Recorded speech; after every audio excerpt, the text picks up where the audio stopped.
Bonjour à tous et bienvenue sur Canal Supporter. Aujourd'hui, petite vidéo spéciale de début de saison. Après 9 journées de championnat et 2 journées de Ligue des Champions, on va faire un peu un bilan de l'effectif, des joueurs qui nous ont plu, moins plu, ceux qu'on attend. Donc bon voilà, en tout cas dans une tier list avec Théo. Salut Théo. Salut Jonathan, toujours un plaisir de vous retrouver sur la chaîne Canal Supporter. Vous le voyez, en plus on est tout coloré pour essayer de compenser notre petit décor qui est en travaux, on va dire. En travaux, c'est et ça. Ça va être très sympa. Après, ne vous inquiétez pas, on va établir donc une tier list avec plusieurs catégories. Top, bon début de saison, on en veut plus. Moi j'avais écrit pas encore au niveau, toi c'est plutôt décevant. C'est ça. Il y a un petit débat effectivement avec Théo, on en parlera un peu plus tard. Mais oui, il y a un petit débat sur peut-être le nom de cette catégorie. Et enfin, dernière catégorie, on ne les voit pas. Voilà. Où sont-ils les Casper. Voilà, on va peut-être commencer par... Bah oui, mais avant de commencer, on va peut-être dire aux gens de s'abonner à la chaîne. Exactement. Effectivement, de s'abonner à la chaîne. On fait de plus en plus de vidéos. Ceux qui nous suivent sur Canal Supporter, on est cross-platform, comme on le dit. Hein. On est sur Twitch, sur Instagram et là sur YouTube de plus en plus. Donc n'hésitez pas en tout cas à vous abonner, ça nous donne beaucoup de force. Et le pouce bleu. Seul petit retour qu'on vous demande, c'est un petit pouce bleu, des commentaires, c'est encore mieux. Exactement. Et donc voilà, on est parti pour cette vidéo. On commence avec les abysses de ce classement. Exactement. On ne les voit pas. J'y ai mis donc Dagba, Sergio Ramos. Toi, tu voudrais peut-être le mettre dans une autre catégorie. Dans une autre catégorie, on en parle juste après. Alors j'ai mis Rafinha parce que tout simplement il n'est pas sur la liste de Ligue des Champions. Il a très peu joué en Ligue 1. Bon, il pourrait prétendre à un petit peu plus de temps de jeu quand il est là. C'est parfois intéressant, mais globalement, on le voit pas. Poursuit donc avec Bernat, toujours à l'infirmerie. Pareil pour Kurzawa et Rico, qui n'est pas à l'infirmerie, mais qui a un poste très particulier. Et puis il y a le cas, c'est là où tu as mis, et je pense qu'on peut un peu en parler 2 minutes, c'est le cas de Xavi Simons, qui crée beaucoup de débats. On sait que beaucoup sont fans, même au sein même de notre rédaction. Je sais qu'il y en a qui l'adorent. On ne le voit pas du tout. On a vu des débuts prometteurs lors des matchs amicaux. On l'a vu contre Séville, contre Orléans. Là, bizarrement, il a un peu disparu. Un des gros points d'interrogation par rapport à la gestion des jeunes, et je pense que Xavi Simons illustre vraiment cette problématique, parce que c'est un des joueurs les plus talentueux de sa génération. Même sous Tuchel, j'avais l'impression qu'ils avaient plus leur chance, et là plus du tout, alors qu'on connaît l'attachement du PSG pour créer de belles histoires à l'image de Kipembe. Après, il y a aussi l'effectif. Faut pas oublier que Paris a un effectif quand même hyper profond. Au poste de milieu de terrain, aujourd'hui, on a quand même 3 joueurs qui, on en parlera tout à l'heure, en tout cas, qui s'imposent petit à petit, des internationaux qui sont sur le banc, qui n'arrivent même pas à grappiller des minutes. Donc c'est d'autant plus compliqué pour un joueur comme Xavi Simons qui a tout à prouver. Il fait partie des interrogations, on ne le voit pas, il est donc dans cette catégorie-là. Voilà. Et on va passer avec l'autre catégorie, si tu le veux bien. Mais oui. Pas encore au niveau, / du coup pour toi, décevant. Et donc toi tu places carrément Sergio Ramos.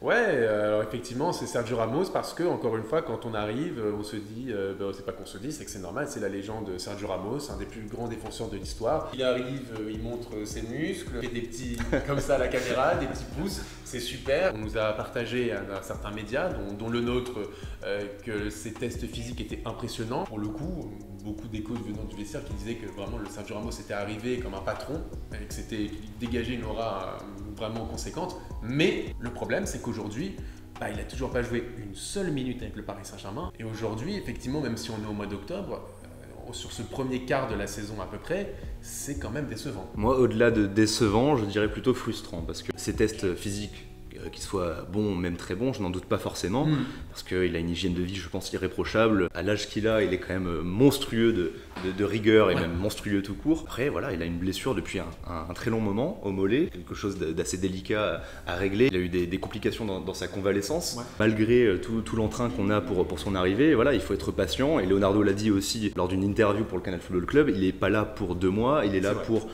1-2 saisons, voire plus, et il faut attendre de voir ce qu'il donne sur le terrain. Pour l'instant, on a Kipembe qui s'efforce à vouloir jouer tous les matchs. Pour l'instant, ça tient, avec Marquinhos qui est toujours au niveau, Kerrer qui peut dépanner, qui n'a même pas l'opportunité de dépanner. Donc pour l'instant, on souffre pas forcément de l'absence de Sergio Ramos, même si il est venu pour, au-delà d'apporter sur le terrain, il est venu pour tout son aspect mental, toute sa hargne et sa grinta dans le vestiaire.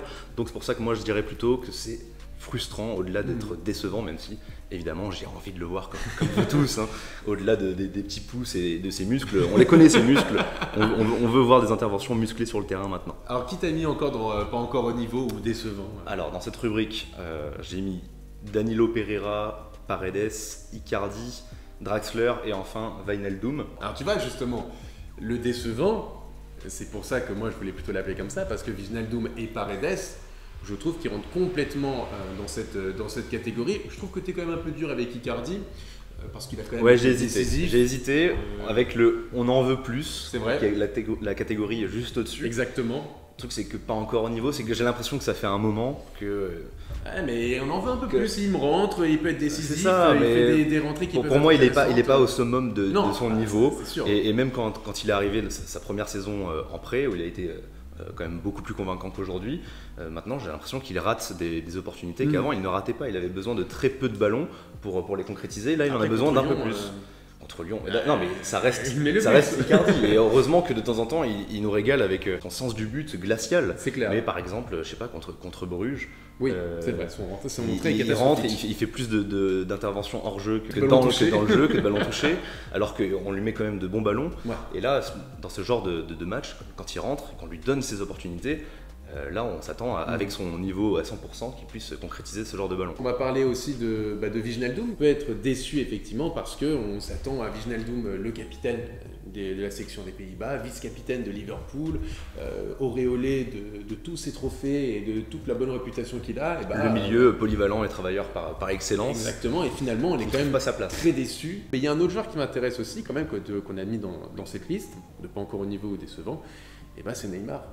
Oui, alors c'est quand même. Je savais que ça allait te faire réagir. Ah bah oui, quand même. Neymar, le roi. Neymar, oui, mais bien sûr, mais on peut adorer Neymar comme, c'est mon cas, bien sûr. Et trouver qu'il n'est pas encore au niveau. Et c'est un petit peu pareil que ce que je décrivais avant. C'est pour moi, il a une marge tellement incroyable et les stats sont un petit peu contre lui. En 2021, c'est 9 buts, 6 en penalty, 3 dans le jeu et il rate énormément devant le but. De façon générale, il n'est pas à son top niveau, on le connaît tellement meilleur. Surtout au PSG, on l'a vu effectivement. Et donc c'est pour ça que je l'ai mis dans la catégorie un petit peu ingrate, je vous l'accorde, pas encore au niveau. Je n'ai pas de doute qu'avec les automatismes qui vont se créer avec Messi, Di Maria, Mbappé, et tous les autres joueurs du Paris Saint-Germain, Neymar peut faire beaucoup mieux et fera beaucoup mieux, j'en suis convaincu. On passe juste au-dessus. On en veut plus. J'ai mis Di Maria, Kimpembe, Léo Messi, Verratti, Kerrer et Nuno Mendes. Qu'est-ce que tu en penses? Alors moi je suis pas d'accord pour deux joueurs qui sont Verratti et Nuno Mendes. À la limite Messi, j'ai envie de dire que c'est presque le manque de réussite qui est contre lui là aujourd'hui, parce que encore une fois, contre Rennes, on avait vu quand même qu'il avait délivré de sacrés beaux ballons, mais c'est juste en face, ils ont croqué, il touche 3 fois la transversale. Même contre Bruges, il délivre une merveille de passe pour Mbappé qui n'est pas face à face. Contre Lyon aussi. Donc, pour le coup, Messi, il pourrait avoir d'autres stats, dépendant malheureusement, on va dire, de la méforme. C'est pour ça que je dis on en veut plus, c'est que c'est même pas contre lui, on en veut plus dans le sens où quand il touche la barre, on veut que ça rentre. Ah oui, donc, c'est sûr. Quand il arrive, Messi, là, si on fait le bilan après 9 journées de championnat, 2 journées de Ligue des Champions, on en veut forcément plus, un petit peu comme pour l'exigence qu'on a pour Neymar. On en veut plus. Après, bien sûr que je ne tire pas de conclusion. C'est le début de saison, c'est un bilan de début de saison. C'est un bilan, vous savez. Restons calmes aussi. Exactement. Je suis assez surpris pour Nuno Mendes. Ouais, alors de façon générale, j'hésitais pour Kerrer et Nuno Mendes entre bon début de saison et on en veut plus. C'est tout simplement parce qu'ils n'ont pas eu beaucoup de matchs à se mettre sous la dent. Comme pour Verratti alors. Et ouais, pareil pour Verratti, exactement. Parce qu'ils ont montré de très bonnes choses. C'est ça. Il y a de très très bons matchs. Mais c'est pareil, ils n'ont pas pu se montrer suffisamment pour être vraiment dans le top du top. On va passer au bon début de saison. J'y ai mis donc Marquinhos, Mbappé surtout pour son début canon. Et donc j'ai mis les 2 gardiens de but.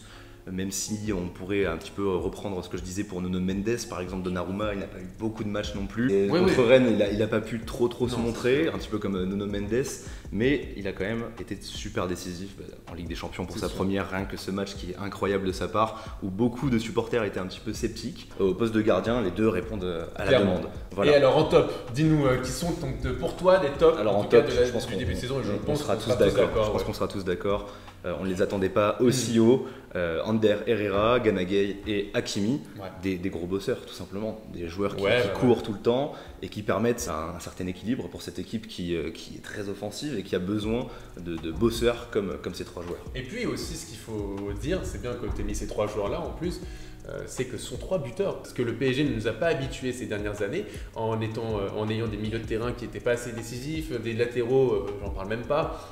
Mais là, pour le coup, c'est vrai qu'avec ces 3 joueurs-là, eh ben, le PSG a d'autres armes, on va dire, offensives. Qu'est-ce que vous en pensez, vous, dans les commentaires? Est-ce que vous êtes d'accord avec ces catégories? Est-ce que vous mettrez peut-être un des gardiens dans les tops du début de saison? Est-ce que vous placerez peut-être Kimpembe dans le on en veut plus ou pas encore au niveau? Sergio Ramos, où est-ce que vous le mettez? Voilà, n'hésitez pas en tout cas à nous le dire dans les commentaires. Et même, on n'en a pas beaucoup parlé, mais Mbappé, qui est aussi dans le bon début de saison, quand même, tu en as parlé.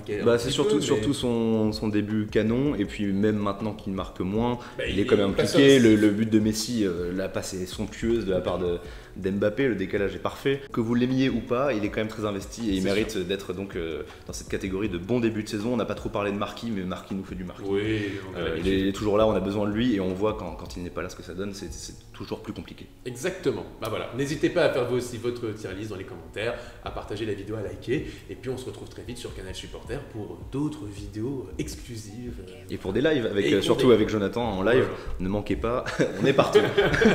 Ciao, bonne journée. Salut.